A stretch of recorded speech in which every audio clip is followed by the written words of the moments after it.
तू जाणार होतीस ना? मी काय विचारतोय तुला? तू आधी मला नीट बघून घे. काय आहे? काय झालं? तू नीट बघून घे आधी. आता सांग माझ्यात काय कमी आहे? काय झालं ते तर आधी सांगशील का? तू माझ्यावर किती प्रेम करतोस? स्वतःपेक्षा जास्त. किती खोटं बोलायचं ते, त्याला पण काय तर लिमिट असते की. बरं हे सांग, आपलं प्रेम किती वर्षापासूनच आहे? आपलं प्रेम होय. हं? ते जानेवारी 2000. नाही ना आठवत? कसं आठवणार? तुझं प्रेमच खोटं आहे ना. ते मी ऐकून घेतोय म्हणून उगाच काय पण बडबडू नकोस. आणि काय लावलीस ग सारखं प्रेम प्रेम प्रेम प्रेम म्हणून? तू मला प्रेमाची किंमत शिकवायला जाऊ नकोस. हो, तुला लय प्रेमाची किंमत माहितीये की. अरे मी तुझ्यासाठी काय काय नाही केलं. शाळेत असताना तू डब्बा आणायचा नाहीस म्हणून मी माझा डब्बा तुला द्यायचे, आणि कॉलेजमध्ये असताना तू कॉलेजलाच यायचं नाहीस म्हणून मी तुझं सगळं लिखाण करायचे. विसरलास का तू? तू काय उपकार केले नाहीस माझ्यावर, आणि तुला कोण सांगितलं ते सगळं करायला? मी तर सांगितलं नव्हतं तुला. हीच तर चूक झाली ना माझी. अरे मला वाटायचं की शाळेत असताना तू आपला आपलासा वाटायचास, परत कॉलेजमध्ये मी तुझ्या प्रेमात पडले. हीच माझ्या आयुष्यातली ना सगळ्यात मोठी चूक होती. बरं झालं सगळं सांगितलीस. तू काय सगळं सांगून मोकळी झालीस, पण माझं काय? मी कुणाला सांगणार? कारण मला आपल्या प्रेमाची किंमत आहे. हो, म्हणून दुसऱ्या पोरी आवडायला लागल्या. प्रेम एका बरोबर आणि आणि आणि काय? असं बोलतोयस की जणू तू काय केलंच नाहीस. जाऊ दे सोड, तुझ्याशी बोलण्यात काय अर्थच नाहीये. नेमकं माझं काय चुकलं हे तर सांग मला आधी. एवढं सुंदर तोंड दिलंय, पण किती कडूपणाने बडबडतेस ग. मग माणसाने नीट वागावं ना जरा. पण माझं काय चुकलं हे तर आज सांगशील का मला? आता काय बोलण्यात अर्थ आहे? जाऊ दे सोड. आणि हा, आपल्या सगळ्या आठवणी विसरून जाता.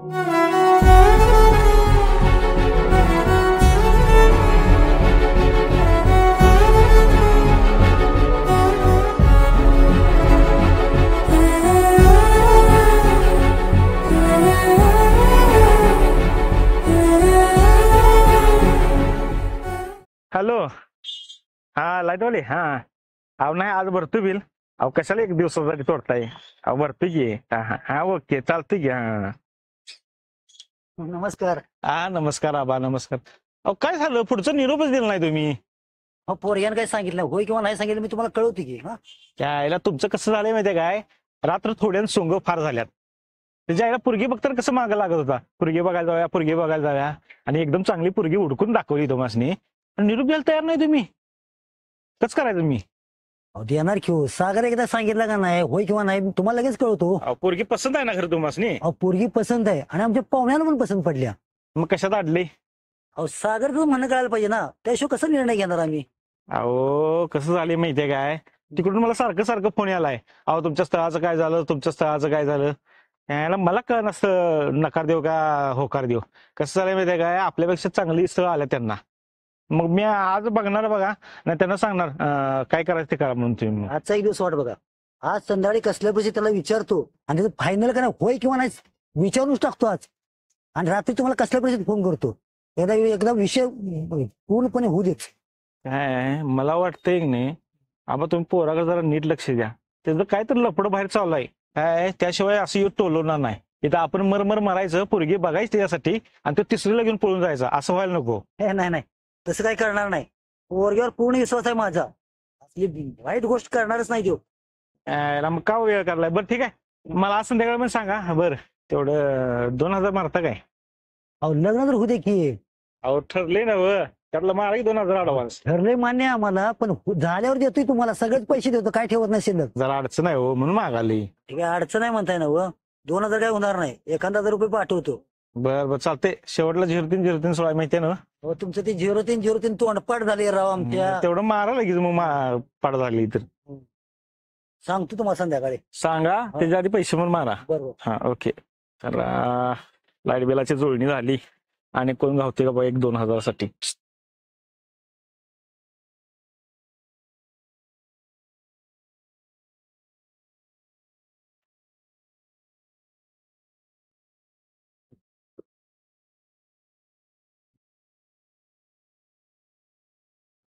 बाळ श्रावणी, काय झाले? असं चेहरा पाडून का बसलेस?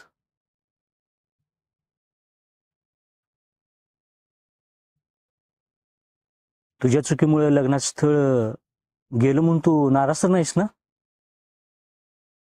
नाही पप्पा, उलट माझ्यामुळे तुम्हाला खूप त्रास झालाय, याच मला वाईट वाटते. अगं कसला त्रास? बाप आपल्या लेकीसाठी पाहिजे ते करायला तिच्या पाठीशी कायम उभा असतो. हो बरोबर आहे, पण तुम्ही माझ्यासाठी एवढं काय करता आणि तरी पण मी तुमच्याजवळ नाही राहू शकत.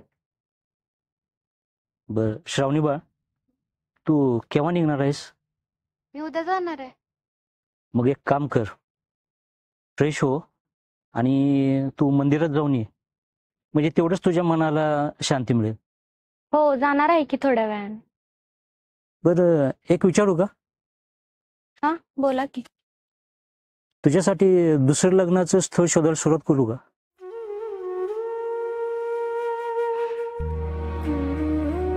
काय विचारतोय?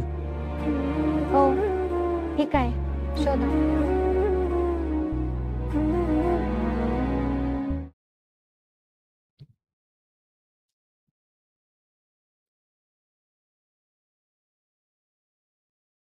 सागऱ्या, आज तुझा चेहरा का पडलाय रे?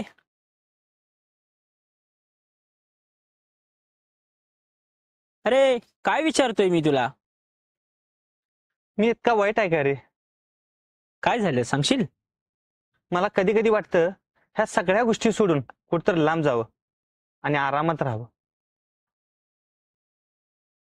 तुला माहित आहे का, आपल्या अडचणीच्या काळात जे लोक पळून जातात त्यांना लोक एकतर भित्रा म्हणतात, नाहीतर एकतर पळपुटा म्हणतात. मग मला सांग, तू भित्रा किंवा पळपुटा आहेस का? नाही रे, पण नेहमी माझ्याच आयुष्यात असं का होते? नीट सांगशील का? नेमकं काय विषय आहे, काय झाले? काल श्रावणी गाठ पडली होती आणि विनाकारण भांडत होती. डायरेक्ट म्हणली, आपल्यात सगळ्या गोष्टी विसरून जा. आता तू सांग, प्रेमातल्या सगळ्या गोष्टी विसरणं सोपं असतं का रे? प्रेम ही अशी गोष्ट आहे की ज्याला कोणीही विसरू शकत नाही, आणि त्यात जर पहिलं प्रेम असेल तर काळजावर घाव घातल्याशिवाय राहत नाही. आणि याआधी पण मी तुला सांगितलं होतं, एकदा का काळजानं प्रेमाच्या मर्यादा ओलांडल्या की परतीचा मार्ग काय सापडत नाही बघ. मुळात माणसं प्रेमातच का पडतात हेच मला काही कळालं नाही. त्या प्रेमानं तर पूर्ण आयुष्याची वाटच लावली. ज्या व्यक्तीवर आपण खरं प्रेम करतो आणि ती व्यक्ती जर योग्य असेल तर आयुष्य जगण्याची मज्जाच काय वेगळी असते. आणि योग्य नसेल तर मग सगळ्या गोष्टी आपणच सांभाळून घ्यायच्या असतात, आणि तेही नाही जमलं तर दुसरा मार्ग शोधणे हाच खरा पर्याय आहे. आता तूच सांग, मी काय करायला पाहिजे आता यात? हे बघ, याआधी श्रावणीची आणि तुझी भरपूर वेळा भांडणं झालीत, आणि भांडण झाल्याशिवाय प्रेम पण वाढत नाही. पण मुळात मला कधी कधी असं वाटतं की तिचं प्रेम स्वार्थी आहे. मला पण कधी कधी तर असं वाटतं. आता तू असं कर, तू आता भूतकाळाचा विचार न करता भविष्यकाळाचा विचार कर. बघ, शेवटी निर्णय तुझाच आहे.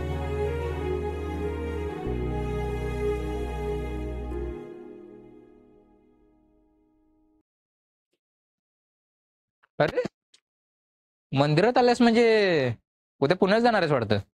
हो, आता इथं थांबून तर काय उपयोग? निदान सागर तरी भेटून जायचं. कोण सागर? आम्ही आता एकमेकांना नाही ओळखत. असं का बोलायला लागलेस तू? असं का बोलायला हे तुला चांगलंच माहितीये. हा बघ, तू तर समजूतदार आहेस, निदान तू तर तिला समजून घ्यायचं ना नीट. होय का? हेच तू तुझ्या मित्राला नाही का सांगू शकत? हा बघ, तुमच्या दोघांपैकी एकांकडून जर माघार घेतली ना तर तुमचं नातं खूप घट्ट होईल ग. होय, पण त्याचा आता काही उपयोग नाही. मी लग्नासाठी दुसरा मुलगा शोधलाय आणि मी त्याच्याशीच लग्न करणार. काय? हो, आणि तुझ्या मित्राला सांग मला विसरून जा. मी आता त्याची नाही राहील.